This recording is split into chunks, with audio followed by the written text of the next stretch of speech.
Dans la vie, il y a certaines personnes qui sont faites pour être entrepreneurs, qui ont vraiment la discipline et le flair de ça, quoi. Il y a certaines personnes qui sont faites pour être investisseurs. Lorsqu'ils voient un projet, ils savent directement si je mets mon argent dedans, ça va fructifier.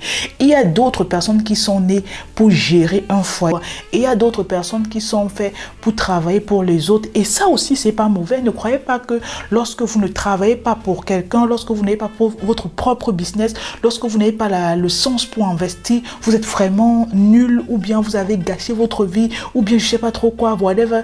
Non, non et non. Essayez, si ça vous tape, acceptez que vous n'avez pas la main pour ça et vous passez à autre chose.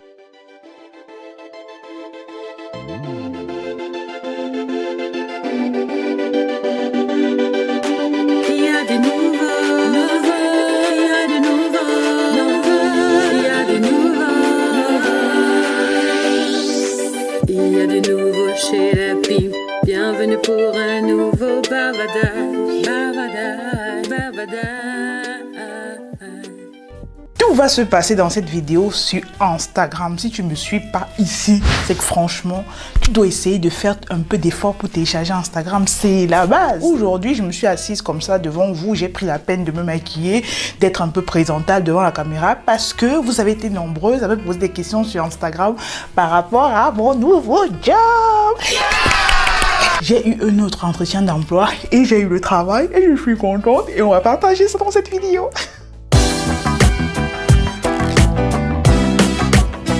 D'abord, on fait un rentrement en arrière dans les temps. J'ai eu un master en méchatronique. Les 100 dernières années que j'ai eu à travailler, c'était essentiellement dans le domaine de la méchatronique. J'étais ingénieur en dessin technique, ingénieur en circuit électrique, dans le domaine d'informatique, mais c'est un domaine que j'aime pas trop. Maintenant, je suis dans le domaine de SAP. Pour toutes celles qui me suivent depuis, j'ai... Je sais pas combien trop dit la phrase pour tous ceux qui me suivent depuis. On te suit, pas où le problème, donne l'information. Oh. L'année passée, quand j'étais enceinte de ma dernière, j'ai fait en même temps que j'étais enceinte une formation de 3 mois à SAP. Et lorsque j'ai fini, j'ai essayé de postuler sur le domaine. Mais il y a beaucoup d'entreprises, vu que j'étais nouvelle, qui ont eu à me refuser parce que je n'avais pas d'expérience de travail. J'avais un petit enfant, un nouveau-né, donc pour moi c'était trop bien de rester à la maison, m'occuper de ma fille, jouer mon rôle de maman au foyer. Et puis le rôle de maman au foyer, il ne faut pas prendre ça petit, c'est un grand job. Au moment de tâter le terrain, je me suis rendu compte qu'il y avait certaines personnes qui ne passaient pas trop dans le schéma, dans ma vision. Donc du coup, il y a eu certains petits frottements, mais je crois que tout est en train d'aller doucement mais sûrement dans l'autre. Dans tous les cas, je veille à ça, j'y tiens. Étant maman de 3 et pour quelqu'un qui a déjà eu à travailler 5 ans dans son domaine, j'ai de l'expérience. Comme je vous ai dit tout à l'heure, le domaine de la méchatronique, c'est un domaine qui demande beaucoup de concentration, beaucoup d'énergie et beaucoup de temps. Et c'est un travail qui, pour la plupart du temps, demande les heures pleines. Ça veut dire 40 heures la semaine, 35 heures minimum la semaine. Et vu que je suis quelqu'un qui a déjà eu à changer plusieurs fois les firmes, parce que j'ai eu à déménager aussi plusieurs fois, donc du coup, je n'ai pas eu à me stabiliser dans une entreprise longtemps pour pouvoir demander après ou bien négocier après comme quoi, ouais, est-ce que tu peux pas me laisser travailler en mi-temps, tu suis ancienne et tout, tu peux faire cette faveur. Non. Donc, voilà pourquoi je me suis dit, et ça même avant de commencer la formation de SAP, j'aimerais bien trouver quelque chose qui va me faire concilier la famille et le travail. Je ne suis pas là pour amasser tout l'argent du monde, pour être la plus riche du monde, la plus intelligente du monde, la fille qui signe tous les contrats du monde. Non. Si je suis dans une vie où je gagne un peu mon argent comme maintenant et je m'occupe de mes enfants, franchement, je ne demande plus rien à Dieu. C'est vrai que ce n'est pas facile, mais au moins avec ces deux-là, j'ai un petit équilibre. Comme ma mère dit souvent, ça ne sert à rien d'avoir 2 parents ingénieurs avec un doctorat dans la poche ou un master dans la poche et les enfants sont cancres comme les cafards.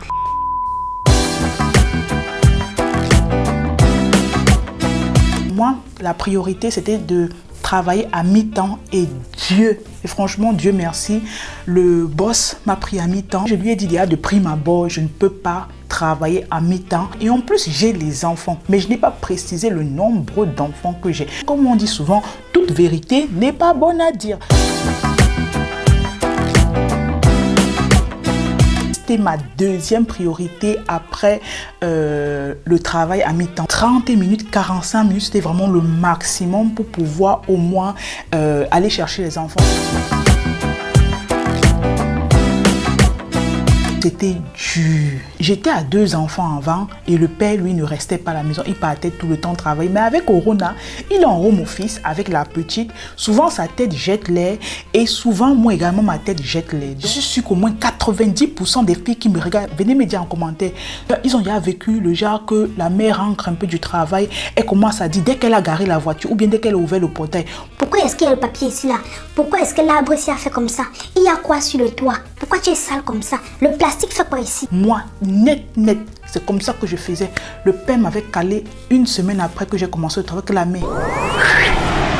Je l'ai compris et je me suis dit, ouais, tu sais quoi, tu vas te calmer. Le stress que tu as dehors là, tu évites de mettre ça à l'intérieur et le stress que tu as à l'intérieur, tu évites de mettre ça au travail. Quand il s'agit de rester à la maison, il faut développer un peu son intuition. Moi, je me disais, vu que le père reste à la maison, il va penser comme moi, il va se lever le matin, il va penser à ranger la maison, il va penser à s'occuper de la cuisine, pas forcément préparer, mais faire un peu les tâches ménagères. Merde! L'affaire là m'a chauffé. J'ai compris. Chaque matin, tu te lèves. Si tu trouves qu'il y a un truc qui ne va pas et tout, tu t'assois. Tu dis avec au père que ok, tu notes, pardon. Pense à faire sortir les habits dans la machine.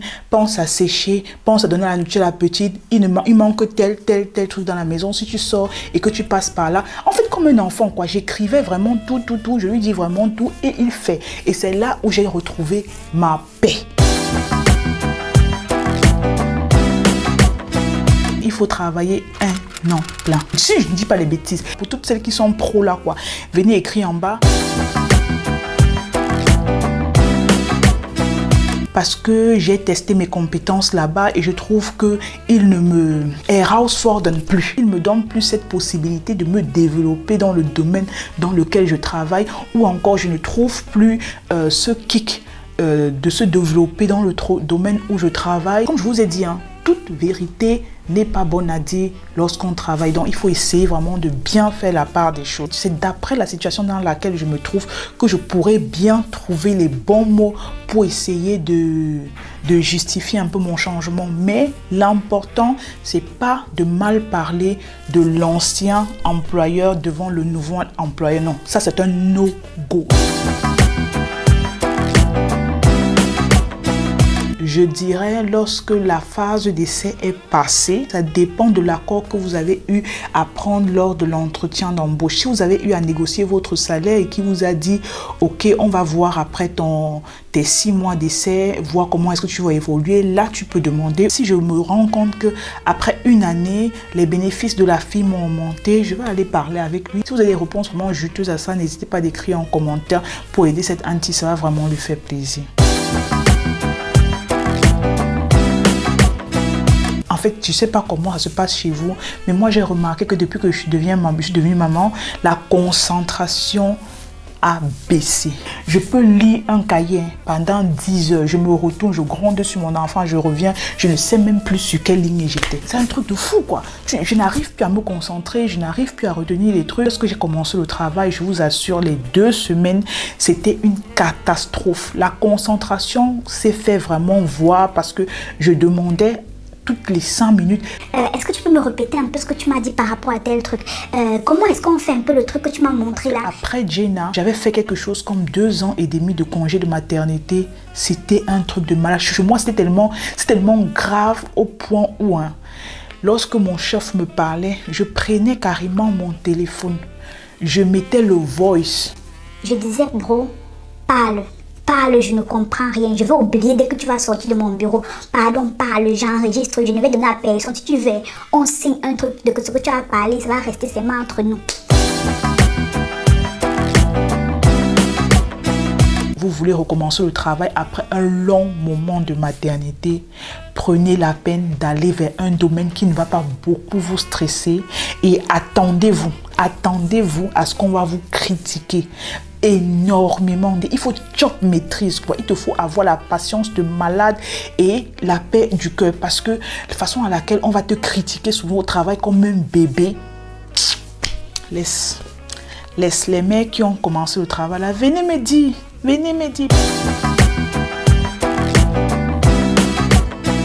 Je parle l'anglais, je parle le français et je parle l'allemand. Donc lorsque j'arrive au travail et que il faut s'exprimer, non, moi je suis pépère, hein. Je n'ai pas de problème, je parle avec ma chef, je parle avec mon chef, je parle avec mes collègues, je m'exprime.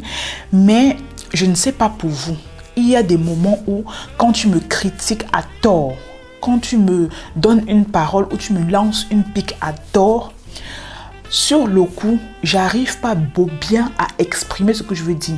Parce que tu sais, quand on t'énerve souvent en français, tu te retournes, tu dis mais tente pas. Tu crois que je te prends pour qui? Idiot comme ça. Ou bien quand tu me dis un truc, tu crois que je ne comprends pas. Tu peux pas me parler ça doucement. Cette manière de parler, cette rage-là, ça ne ressort pas bien dans moi lorsqu'il faut m'adresser à quelqu'un qui parle allemand. Parce que je dois réfléchir d'abord le mot en anglais ou encore en français, essayer de traduire, essayer de m'exprimer devant la personne sans toutefois le blesser. Parce que nous, les Africains, on a toujours ce côté-là que non, on doit essayer un peu de temporiser nos mots. Peut-être c'est notre grand frère, on a une mère à côté de nous, il faut essayer de parler un peu comme ça pour rester dans le respect et tout et tout. Mais lorsque le blanc te parle comme ça, il ne pense pas à ça. Tu chopes, c'est ma maîtrise. Tu plies le petit doigt, tu mets ça derrière le dos. De manière générale, je n'ai pas un problème de confiance en moi. Lorsqu'il faut faire des présentations devant mes chefs, devant les collègues, devant les invités d'autres films en allemand, et moi je me place, je te tape l'exposé. Le jour où le mot manque, j'ajoute le français. Si ça me dépasse, je descends l'allemand dedans ou encore je mets même l'anglais. Vous comprenez comme vous comprenez. Je mixe tous les trois. La personne qui ne comprend pas dit que mon frère, il y a Google UBZ, ça faut regarder là-bas, ça peut t'aider. Et puis je continue ma route. Quand quelqu'un me traite d'une manière injuste et que je sais que au moment T, je n'ai pas vraiment la parole, je n'ai pas vraiment le mot, je n'ai pas vraiment, comme je vous ai dit, je n'ai pas ce truc-là au moment T.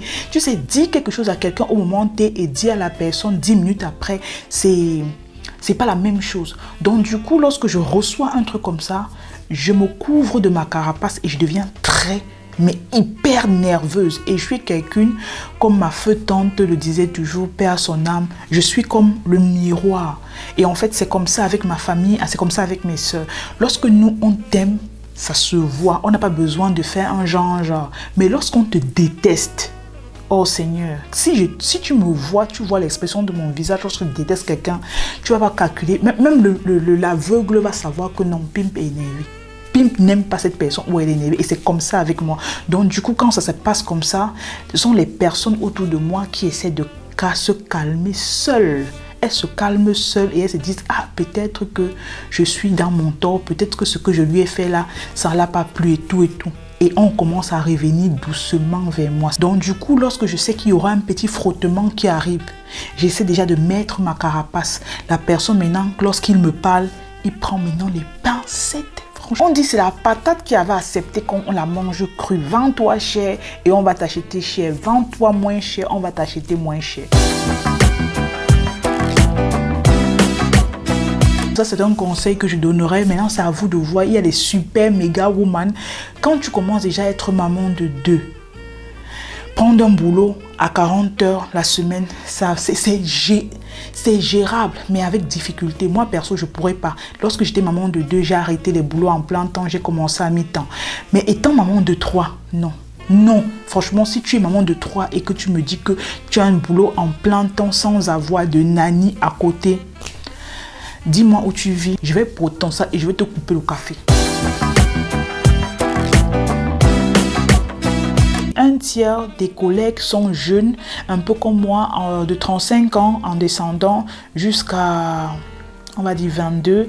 Et la plupart, ce sont des vieux. Donc, le courant passe bien. Ce sont des gens qui sont bodenständig. C'est ça qui me plaît sur eux. Ils sont vraiment les pieds sur terre. Ils ne sont pas là pour se taper des styles et tout et tout. C'est vrai que j'ai eu les frottements avec 2 collègues, 2 vieilles dames. D'une manière générale, le climat est plutôt bien. En tout tout et pour tout, j'ai eu 3 entretiens, 2 entretiens qui se sont mal passés. J'avais eu à préciser ça dans un de mes vlogs. Pour regarder mes vidéos, tu me poses quelques questions comme ça, mamie. Mon chef savait que j'avais 2 enfants, mais vu que je n'avais pas eu à actualiser mon compte sur LinkedIn, ils ont juste vu 2 enfants et pas 3. Donc en m'engageant, ils savaient que j'avais 2 enfants et c'est après que je lui ai dit non, j'ai 3 enfants et pas 2 enfants. Comme je vous ai dit, toute vérité n'est pas bonne à dire. Lorsqu'on ne vous pose pas des questions, vous n'ouvrez pas votre bouche et vous ne parlez pas. Et, les deux, je n'ai pas quitté l'ancien boulot de mon propre gré. J'étais là pour un projet et vu que le projet n'a pas Pas donné comme il fallait que ça donne.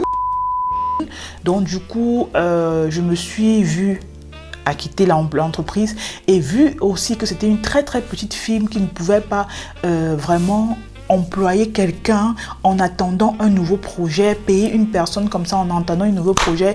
Ils m'ont conseillé de partir après quelque chose comme 10 mois et je me suis retrouvée à la rue et 2 mois après, je suis tombée enceinte de la petite.